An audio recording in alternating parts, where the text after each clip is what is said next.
എന്റെ ഹൃദയത്തിനുള്ളിലെ സ്നേഹം യേശുവേ നീ തന്നദാനം ഇനി എന്നാളുമെൻ ഉള്ളിൽ വാണിടുവാൻ നാവിൽ നാഥ ധരണി.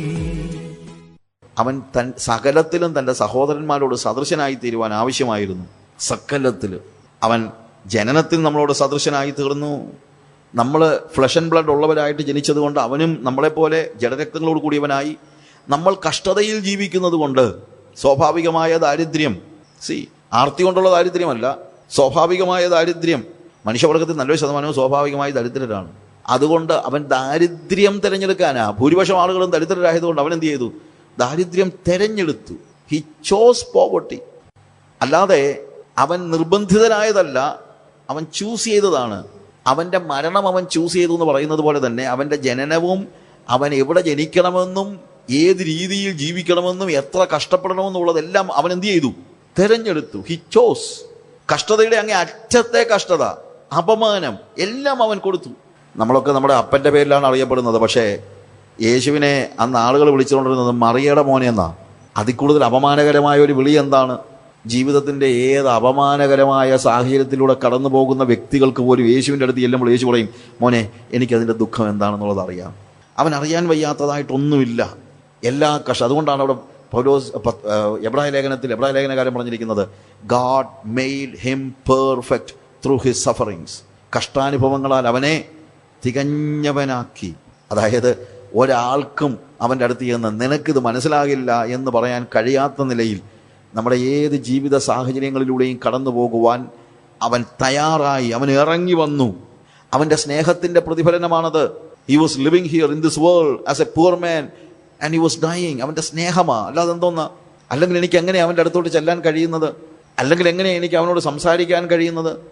നമ്മുടെയൊക്കെ ആളുകളുണ്ടല്ലോ, കുറച്ച് കഴിഞ്ഞാൽ ആരോട് സംസാരിക്കത്തില്ല, മിണ്ടത്തില്ല, ഒരു ഹയർ ഗ്രേഡിലുള്ള ആളാണെന്നുള്ളൊരു ചിന്ത നമുക്ക് മെനി ടൈംസ് വി സീ. സമയമില്ലാത്തതിൻ്റെ ഒന്നും അല്ല ഞാൻ പറഞ്ഞത്. ചില ആളുകളോടേ ചിലർ സംസാരിക്കത്തുള്ളൂ, അല്ലാത്തവർ സംസാരിക്കത്തില്ല. പക്ഷെ യേശു അങ്ങനെ ആയിരുന്നില്ല. അവന് പാപികളോടും ഐ ജസ്റ്റ് വാണ്ട് ടു, അവൻ്റെ ലൈഫിൻ്റെ മിനിസ്ട്രിയുടെ കാര്യം പറയുമ്പോഴത്തേക്ക് നമുക്ക് അതിനെക്കുറിച്ച് പഠിക്കാം. അവിടെ എല്ലാ തലത്തിലേക്കും അവൻ ഇറങ്ങി വരുന്നത് മറ്റൊന്നും കൊണ്ടല്ല, അവൻ്റെ സ്നേഹമാണ്. അല്ലാതെ എന്തോന്ന്? It was his love.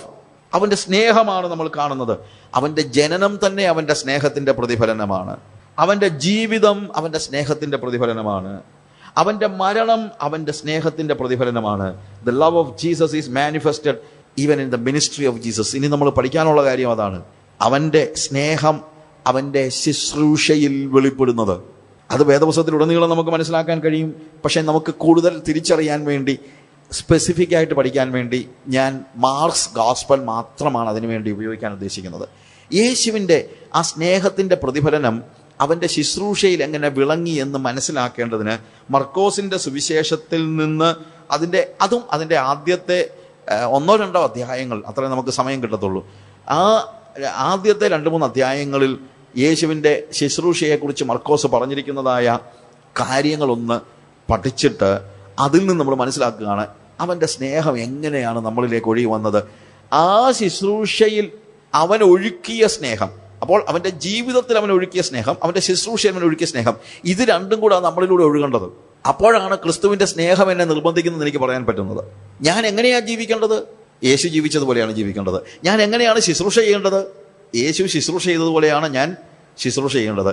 അപ്പോൾ എനിക്ക് ഈ ഭൂമിയിൽ യേശു ജീവിച്ചതുപോലെ ജീവിക്കാനും യേശു ശുശ്രൂഷ ചെയ്തതുപോലെ ശുശ്രൂഷ ചെയ്യാനും കഴിയണമെങ്കിൽ യേശു എങ്ങനെ ജീവിച്ചെന്നും യേശു എങ്ങനെ ശുശ്രൂഷ ചെയ്തെന്നും ഞാൻ അറിയണം.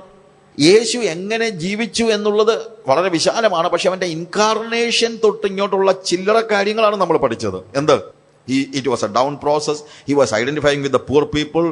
He was suffering. He was identifying in every way. മനുഷ്യവർഗവുമായിട്ട് അവൻ എല്ലാ രീതിയിലും ഏകീഭവിക്കുകയാണ്. നമ്മളും അങ്ങനെ തന്നെ ആയിരിക്കണം. നമ്മളും എല്ലായ്പ്പോഴും കൂട്ടുപിടിക്കേണ്ടത് ഒരിക്കലും ഒരു ഹയർ ലെവലിലുള്ള ആളുകളോടായിരിക്കരുത്. ഇന്നത്തെ ഒരു വലിയ ടെൻഡൻസി അതാണ്. എപ്പോഴും നമ്മൾ ഹയർ ആയിട്ടുള്ള ആളുകളുടെ അടുത്തേക്ക്, ആ ലെവലിലേക്ക് ഉയർന്നു പോകാൻ എപ്പോഴും ആഗ്രഹിക്കുന്നത്. പക്ഷേ യേശു അങ്ങനെ ആയിരുന്നില്ല. യേശു ഒരു സമൂഹത്തിൽ ചെന്നാൽ അവൻ എപ്പോൾ ആരോടാണ് കൂട്ടുപിടിക്കും? അവൻ എല്ലാവരോടും കൂട്ടുപിടിക്കും. അതും നമ്മൾ മനസ്സിലാക്കണം. അവന് ധനികരാണെന്നുള്ള കാരണം കൊണ്ട് മാത്രം ആരെയും എന്ത് ചെയ്തില്ല, ഒഴിവാക്കിയിട്ടൊന്നുമില്ല. ഞാൻ ചിലപ്പം ഇങ്ങനെ തമാശയ്ക്ക് പറയാറുണ്ട്, തമാശയ്ക്ക് പറയുന്നതല്ല, സത്യമാണ്, പിന്നെ പറയുമ്പം തമാശയായിട്ട് നമ്മളങ്ങ് തോന്നുന്നതാണ്. ഈ യേശുവിൻ്റെ കൂടെ കൂടിക്കഴിഞ്ഞാൽ ഭയങ്കര അപകടമാണ്. അപകടം എന്ന് പറഞ്ഞു കഴിഞ്ഞാൽ നമ്മളെ വെട്ടിലാക്കി കളയും ഈ പാർട്ടി. നമ്മൾ എന്തെങ്കിലും വലിയ വർത്തമാനം പറഞ്ഞുകൊണ്ട് ചെല്ലുന്ന കൂട്ടത്തിൽ സംഗതി അവൻ അതിൻ്റെ നേരെ ഓപ്പോസിറ്റ് ചിലപ്പോൾ കാണിച്ചെന്നിരിക്കും. യേശു ചുങ്കക്കാരോടും പാപികളോടും കൂടെ ഭക്ഷണം കഴിക്കാതിരുന്ന് കഴിഞ്ഞപ്പോഴത്തേക്ക് എല്ലാവരും, നമ്മൾ വരുന്നുണ്ട്, ഞാനത് പറയാം, എല്ലാവരും കൂടെ പറഞ്ഞു, എന്തുവാടാ നിന്റെ ഗുരു ഈ കാണിക്കുന്നത്, ചുങ്കക്കാർ, പാപികൾ. അപ്പോൾ ശിഷ്യന്മാർ പറഞ്ഞു, ദേ ഞങ്ങളുടെ ഗുരു അങ്ങനെ, നിങ്ങളെ പരീക്ഷന്മാരെ പോലൊന്നും അല്ല, അവൻ വലിയ കാശുകാരോടൊന്നും അല്ല, പാവങ്ങൾ, പാപബോധമുള്ളവർ, മാനസാന്തരമില്ലാത്ത പരീക്ഷനോടൊന്നും ഞങ്ങളുടെ യേശുവിന് കൂട്ടൊന്നുമില്ല, ഞങ്ങളുടെ യേശു പാവങ്ങളുടെ യേശുവാ എന്നൊക്കെ പറഞ്ഞുകൊണ്ടിരിക്കുമ്പോഴാ പിറ്റേ ദിവസം നമ്മുടെ പരീക്ഷൻ്റെ വീട്ടിൽ ഭക്ഷണത്തിലിരിക്കുന്നത്.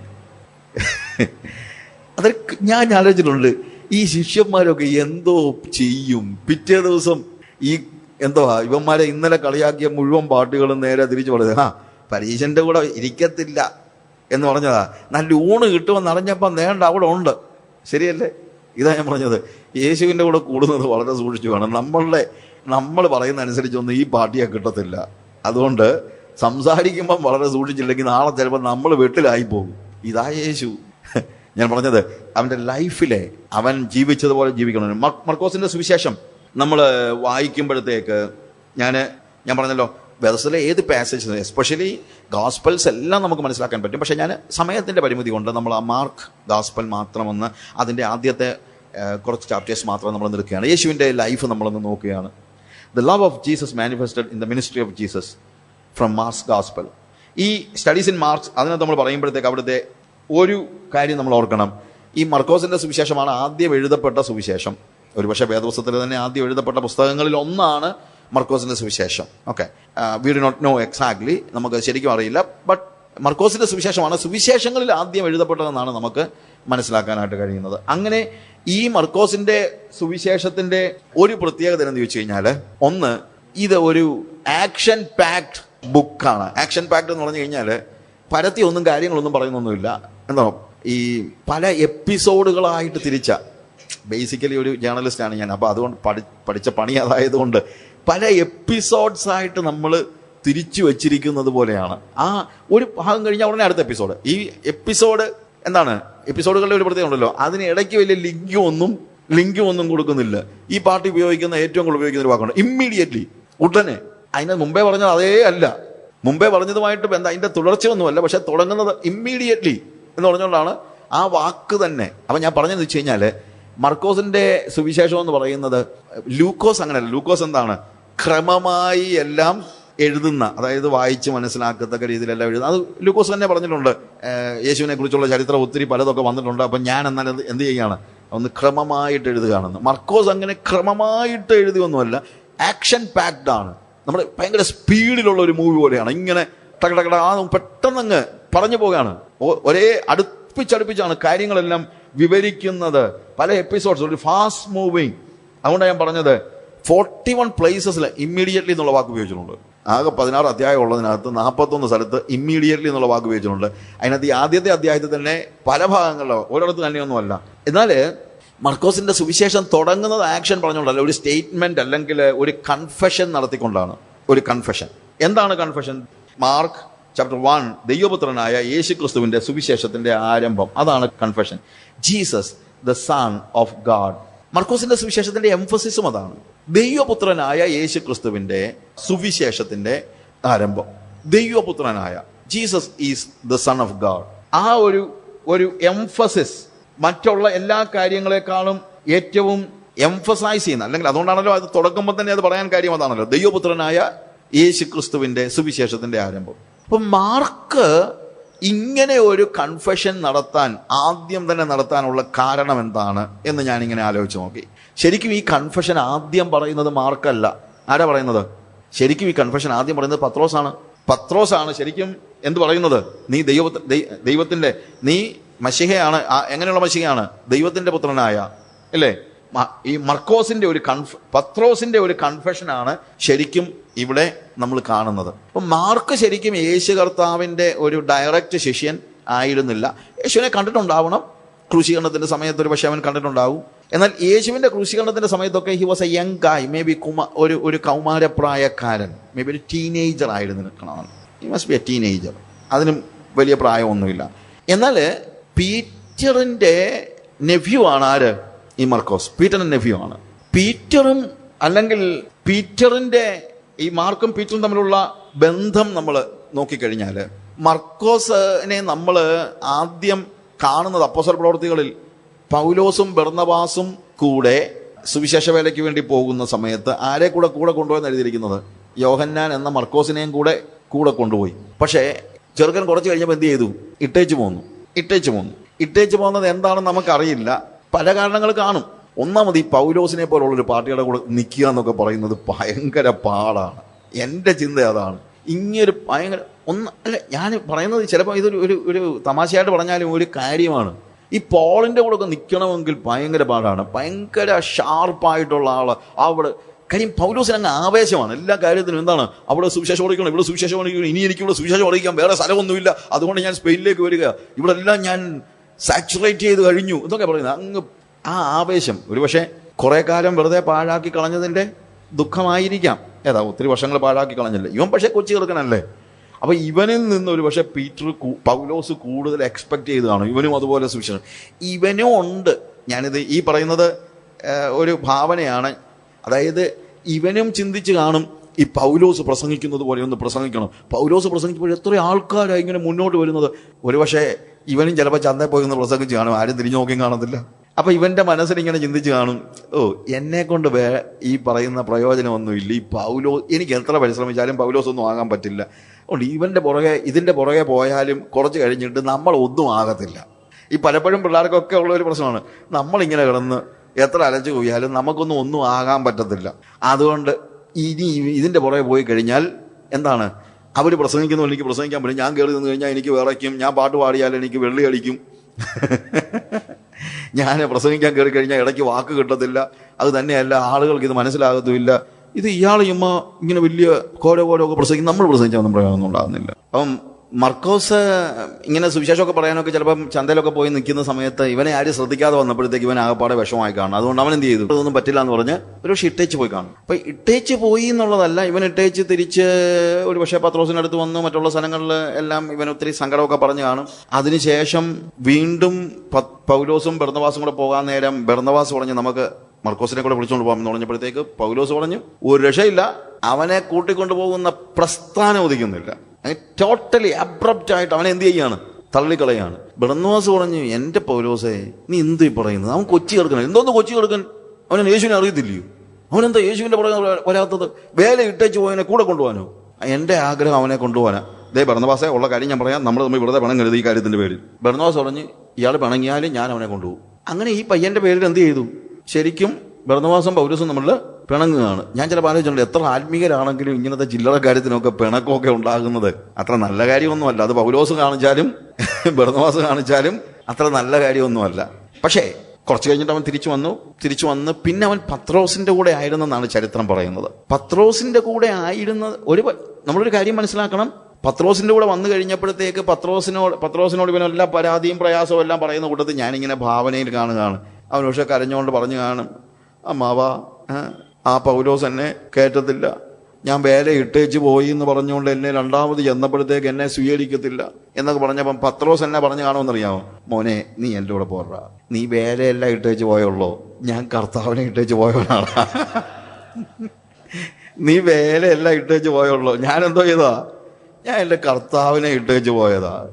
എന്നിട്ട് കർത്താവ് എനിക്കൊരു സെക്കൻഡ് ചാൻസ് തന്നതുകൊണ്ടാണ് ഞാനിപ്പോൾ നിൽക്കുന്നത്. കർത്താവ് ഒരു സെക്കൻഡ് ചാൻസോ തേർഡ് ചാൻസോ ഒക്കെ തന്നതുകൊണ്ടല്ലേ നമ്മളും ഇവിടെ നിൽക്കുന്നത്, അല്ലാതെ ഇല്ലേ? ഒന്ന് ആലോചിച്ച് നോക്കിയേ. നമ്മളൊക്കെ പെർഫെക്റ്റ് ആയിട്ടാണ് കർത്താവ് നമ്മളോട്, അല്ലെങ്കിൽ കർത്താവ്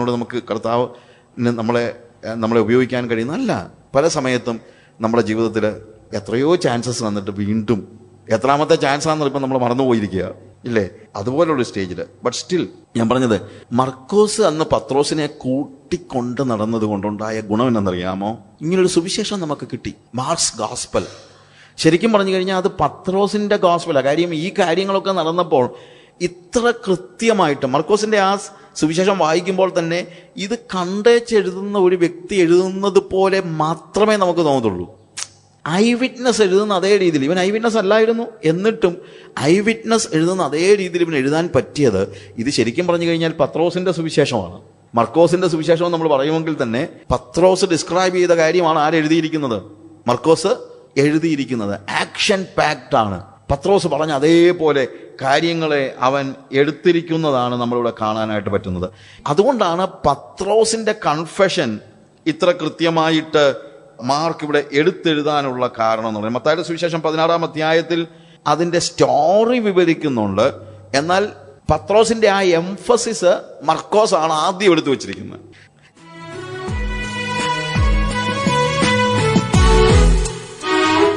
എന്റെ ഹൃദയത്തിനുള്ളിലെ സ്നേഹം യേശുവേ നീ തന്നദാനം ഇനി എന്നാളുമെൻ ഉള്ളിൽ വാണിടുവാൻ നാവിൽ നാഥ ധരണി.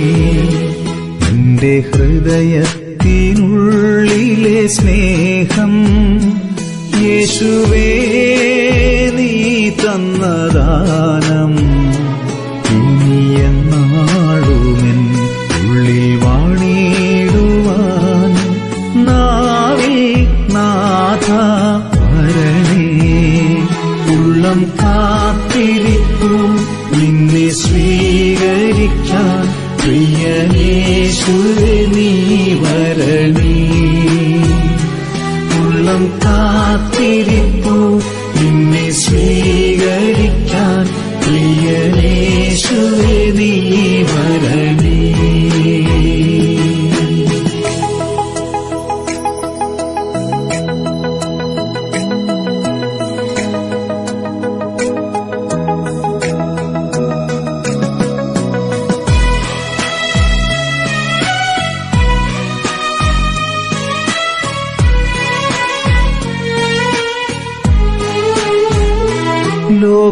ലോകമോഹങ്ങളിൽ വീണു തകർന്ന എന്റെ ഉള്ളം ശുദ്ധമാക്കിയിടുന്നു നീ. പാപഭാരങ്ങളാൽ വീണു തളർന്ന എന്നെ ഉള്ളം കൈകളിൽ താങ്ങിടുന്നു നീ. ഇനി ജീവിതമോ നിന്റെ കൂടെ തുടർന്നിടുന്നു ഞാനീ മണ്ണിൽ. ഇനി ജീവിതമോ നിന്റെ കൂടെ തുടർന്നിടുന്നു ഞാനീ മണ്ണിൽ. ഉള്ളം കാത്തിരിപ്പു നിന്നെ സ്വീകരിക്കാൻ പ്രിയനേശുവേ നീ വരണേ. ഉള്ളം കാത്തിരിപ്പു നിന്നെ സ്വീകരിക്കാൻ പ്രിയനേശുവേ നീ വരണേ.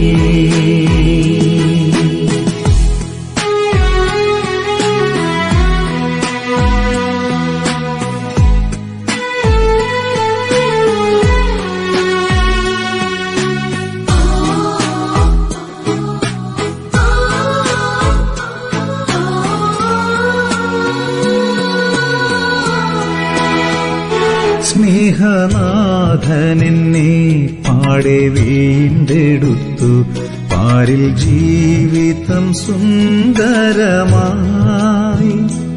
എന്റെ മോഹങ്ങളും മോഹഭംഗങ്ങളും സർവമേറ്റെടുത്തിടുന്നു നീ.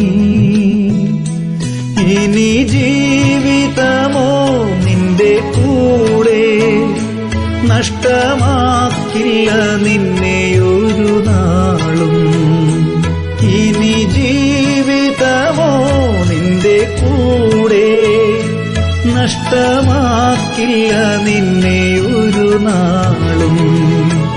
എന്റെ ഹൃദയത്തിനുള്ളിലെ സ്നേഹം യേശുവേ നീ തന്നദാനം ഇനി എന്നാളുമെൻ